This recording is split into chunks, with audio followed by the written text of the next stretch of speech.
Avançando então para a lição de domingo, que tem como título Nimrod e Nínive, embora o autor praticamente não tenha mencionado Nínive e tenha se dedicado mais a pensar sobre a figura de Nimrod e a sua ação, o seu protagonismo nesse assunto dos governos das nações, mas ele começa falando sobre Adão e Eva, de como os nossos primeiros pais acabaram rejeitando o governo de Deus, substituíram a liderança de Deus pela liderança de Satanás, e eles sentiram na pele a dor da sua escolha. Eles entenderam finalmente, à medida que os anos foram passando, o significado das palavras certamente morrereis.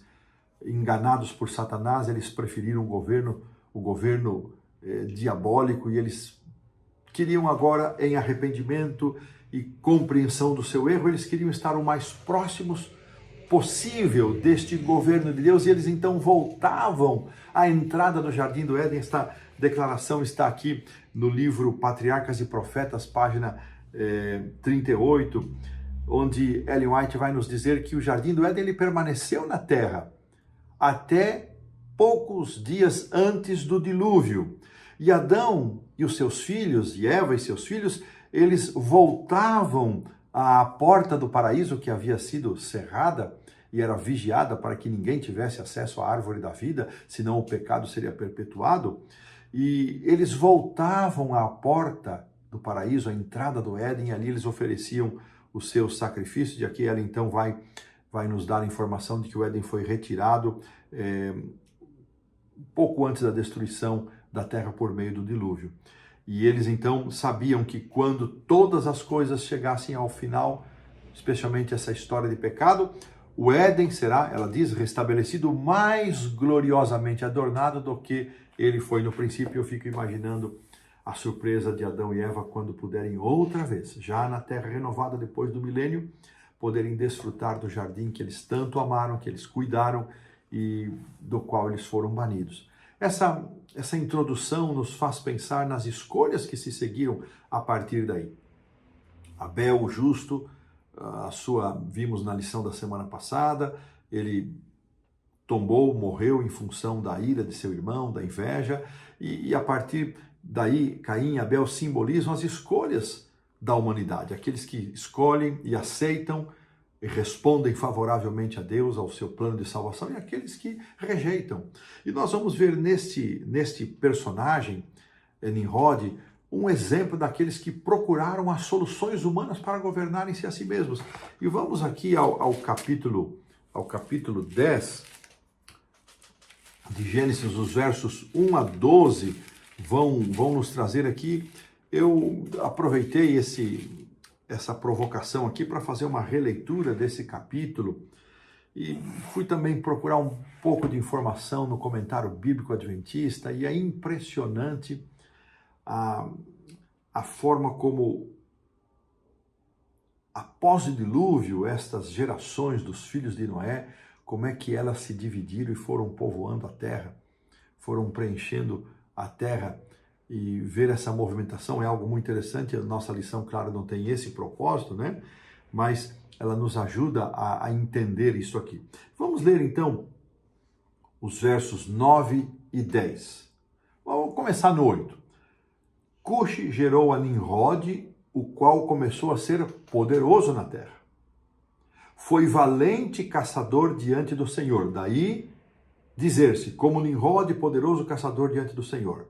Verso 10. O princípio do seu reino foi Babel, Ereque, Acade e Calné, na terra de Sinear. Interessante, irmãos, que essa expressão foi valente caçador diante do Senhor. Eu confesso que, num primeiro momento, eu imaginei que ele estivesse na presença do Senhor de forma positiva, favorável, mas não é isso o significado dessa expressão.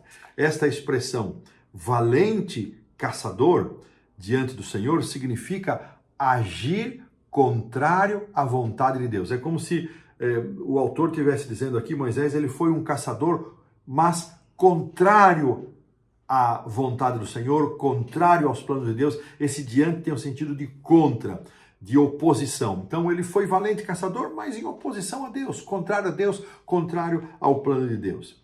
É encontrado aqui no Comentário Bíblico Adventista, no primeiro volume, que Nimrod, ele é o autor do sistema imperialista, do estilo de governo imperialista. Ele é o primeiro personagem bíblico acerca de quem se diz que ele foi chefe de um reino. Então, olha o protagonismo aqui de Nimrod, só que para o lado do mal. Sob a sua liderança, a sociedade passou do sistema patriarcal de governo para o sistema monárquico. Então, posso dizer que Nimrod foi o criador desse modelo da monarquia, algo que não estava nos planos de Deus. Isso a gente vai ver lá na história de Israel um pouquinho mais à frente, que Deus não teve a intenção de dar um rei a Israel desde o começo. Então, ele só aceitou quando eles pediram, mas Deus não tinha esse plano. A monarquia não nasceu no plano de Deus, na mente de Deus. E é interessante também que aqui é mencionado no verso 10, que o princípio do seu reino foi Babel, e é justamente no capítulo 11 nós vamos ter a história da Torre de Babel, que é um símbolo, ela contrasta em vários aspectos com o governo de Deus, ele é o símbolo daquilo que os homens pretendem para si.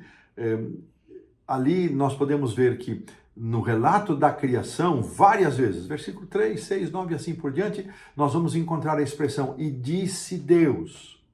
Já na descrição da construção da Torre de Babel, no capítulo 11, no versículo 3, nós vamos ver a seguinte expressão, e disseram uns aos outros, ou seja, é o contraste daquilo que Deus disse com aquilo que dizem os homens. Veja, irmãos, até hoje este é um desafio para nós. Com quem nós estamos ficando? Com aquilo que disse Deus? Com aquilo que dizem os homens? Para a gente pensar. Babel é o símbolo daquilo que dizem os homens, contrários ao governo de Deus. Ainda encontramos que Nimrod, ele foi poderoso aos seus próprios olhos. E veja se essa não é também uma marca dos governantes dos dias atuais. Ele estava diante do Senhor no sentido de que o desafiava, de que contrariava os planos de Deus. E assim, o capítulo 10 de Gênesis e o capítulo 11 vão descrever o crescimento da rebelião, de como os homens escolheram viver um estilo de vida contrário ao plano original de Deus. Irmãos, os tempos passam, as coisas mudam, mas esta escolha ainda permanece. Semelhante, igual. Que escolhas estamos fazendo? Quem nos dirige? Quem nos governa? Governa Deus? Está Cristo no trono do nosso coração?